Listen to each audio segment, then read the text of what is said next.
Hi viewers, welcome back to for trends. இன்றைக்கி ரொம்பவும் எம்மியான upma recipe எப்படின்னு சொல்லி உங்களுக்கு ஷேர் பண்ணியிருக்கேன். இன்றைக்கி வீட் ரவாவில் உப்புமா பண்ணியிருக்கேன். நார்மலாக நீங்கள் பாம்பே ரவாவில் பண்ணுவீங்க. வீட் ரவாவில் பண்ணியிருப்பீங்களான்னு தெரியல. அதுலேயும் மட்டன் சிக்கன் சேர்த்து பண்ணும்போது இன்னும் டெலிஷியஸாகவே இருக்கும்.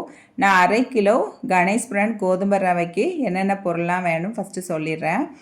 இப்போ பெரிய வெங்காயத்தில் 3 எண்ணெய் எடுத்திருக்கேன். இதை சின்ன சின்னதாக கட் பண்ணி எடுத்துக்கலாம். இந்த 3 வெங்காயத்துக்கு மேலே நீங்கள் சேர்த்திங்கன்னா இந்த 1/2 கிலோ உப்புமாக்கு டேஸ்ட் கம்மியாயிரும். கரெக்டாக சேர்க்கணும்.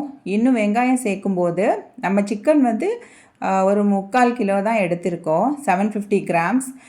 ஸோ இந்த 3 வெங்காயம் போதுமானதாக இருக்கும். கூட வெங்காயம் சேர்க்கும்போது இந்த வெங்காயத்தில் சிலதில் இனிப்பு சுவை அதிகமாக இருக்கும். அதை நம்ம கூடுதலாக சேர்த்துட்டோம்னா உப்புமா டேஸ்ட்டு மாறிடும். அது சேமியா, உப்புமா, பாஸ்தா எதுனாலுமே சரி, ரைஸுக்கு கூட நம்ம அளவோடு சேர்க்கணும். ஸோ நான் 3 எண்ணெய் சேர்த்துருக்கேன். இப்போ மல்லி, புதினா இலைகள் நம்ம சேர்க்கலாம்.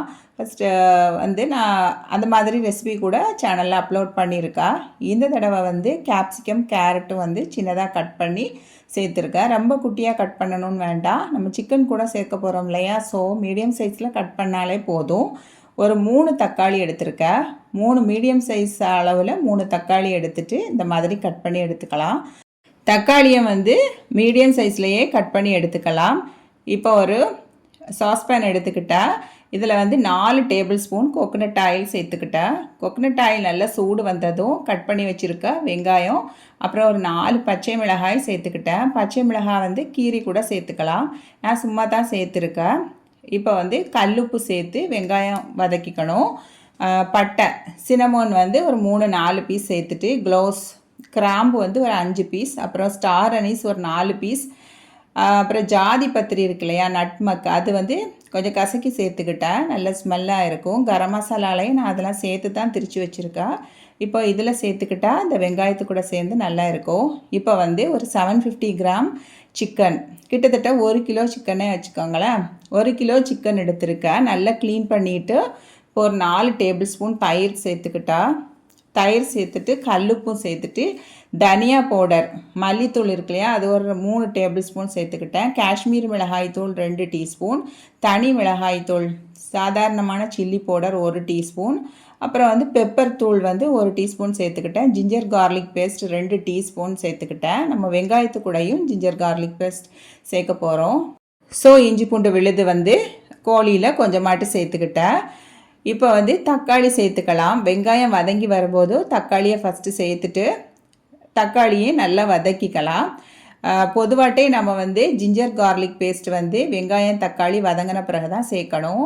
அது ஏன்னு சொல்லிட்டு நான் சொல்கிறேன்.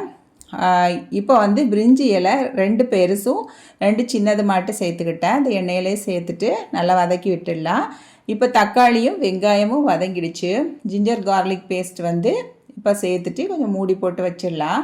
ஜிஞ்சர் கார்லிக் பேஸ்ட் முதலே சேர்த்துட்டோம்னா வெங்காயம் வதங்காது, தக்காளியும் கூட வதங்காது. ஸோ நான் வெங்காயம் தக்காளி வதங்கியதும் சேர்த்துப்பேன்.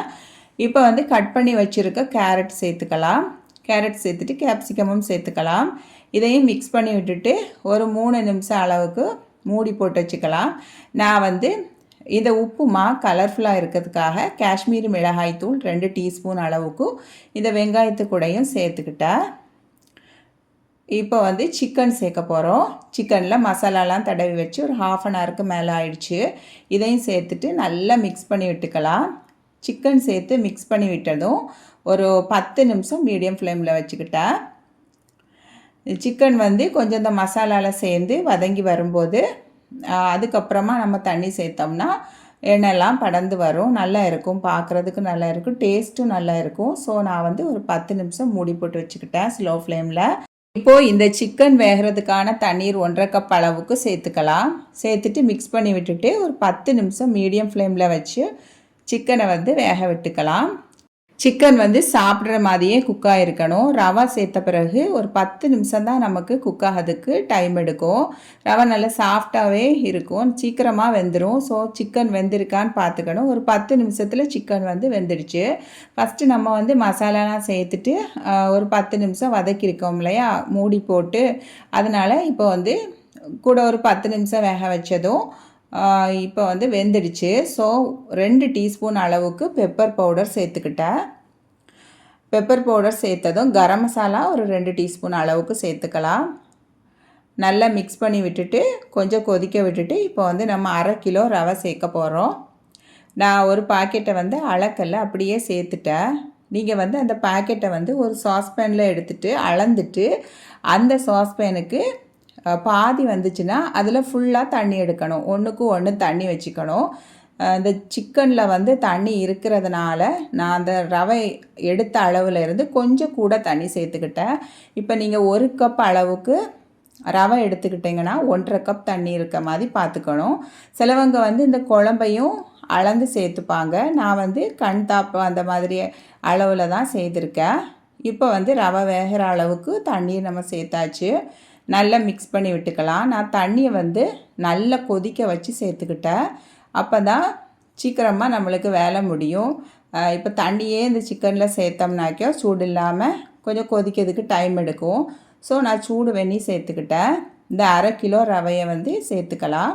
நான் அந்த ரவை சேர்க்கும்போது ஸ்லோ ஃப்ளேமில் வச்சுக்கிட்டேன் தீயை.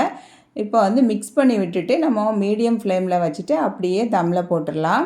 எனக்கு வந்து பெரிய அடுப்புனால நான் ஸ்லோ ஃப்ளேமில் வச்சுட்டு ஒரு 15 நிமிஷம் தம்மில் போட்டுட்டேன். தம்மில் போட்டுட்டு ஒரு 15 நிமிஷம் கழித்து பார்த்தா உப்புமா ரெடி ஆகிடுச்சு. கோதுமை ரவை நல்லாவே குக் ஆகிருந்தது. நான் இன்றைக்கி ரவையை வந்து நெய்யில் வறுக்காமலே செய்திருக்கேன். ஸோ எனக்கு சீக்கிரமாகவே குக் ஆகிடுச்சு. நெய்யில் ரவையை வறுத்து சேர்க்கும்போது டேஸ்ட் வந்து நல்லா இருக்கும், டெலிஷியஸாக இருக்கும். இன்னும் அப்புறம் வந்து உதிரி உதிரியாகவும் இருக்கும். நான் இன்றைக்கி தயிர் சேர்த்துருக்கேன் இல்லையா கோழியில். ஸோ எனக்கு வந்து நல்லா உதிரி உதிரியாகவே இருந்துச்சு. நல்ல டேஸ்ட்டும் நல்லாவே இருந்துச்சு.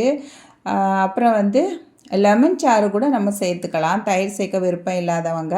தக்காளியில் உள்ள புளிப்பு இருக்கிறதுனால நம்ம வந்து தயிர் வந்து ஒரு அளவாக தான் சேர்க்கணும். ரொம்ப புளிச்ச தயிர்னால் 2 டேபிள் ஸ்பூன் கீழ ஒரு 20 கேஷ்யூநட் அளவு சேர்த்துட்டு ப்ரௌன் கலரில், அதாவது பொன்னிறமாக வறுத்து சேர்த்துக்கிட்டேன்.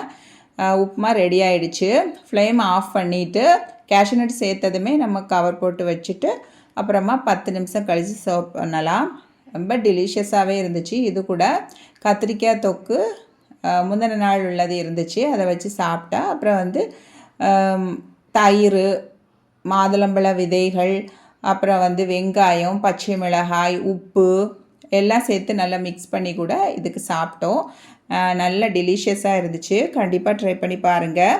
எங்கள் ஊரில் கல்யாண வீட்டில் செய்கிற இந்த உப்புமா கூட டீ குடிப்போம். ரொம்ப சுவையாக இருக்கும். நம்ம சேனலில் நிறைய ஹெல்த்தி ரெசிபீஸ்லாம் இருக்குது. இது வரைக்கும் பார்க்காதவங்க பார்த்துட்டு சப்ஸ்கிரைப் பண்ணிடுங்க. இந்த வீடியோ பிடிச்சிருந்தா லைக் போட்டுடுங்க. இது வரைக்கும் நம்ம சேனல் சப்ஸ்கிரைப் பண்ணலைன்னா சப்ஸ்கிரைப் பண்ணிடுங்க. ஃப்ரெண்ட்ஸ் அண்ட் ஃபேமிலி கூட வீடியோ ஷேர் பண்ணுங்கள். கமெண்ட் பாக்ஸில் பதிவுள்ள மறக்காமல் எழுதுங்க. இன்னும் ஒரு ஹெல்த்தியான வீடியோவில் சந்திக்கும் வரை டேக் கேர், பாய். ஆரோக்கியமான இயற்கையான உணவுகள் சாப்பிட்டு வயிறையும் உயிரையும் காப்போம். தேங்க்யூ ஃபார் வாட்சிங்.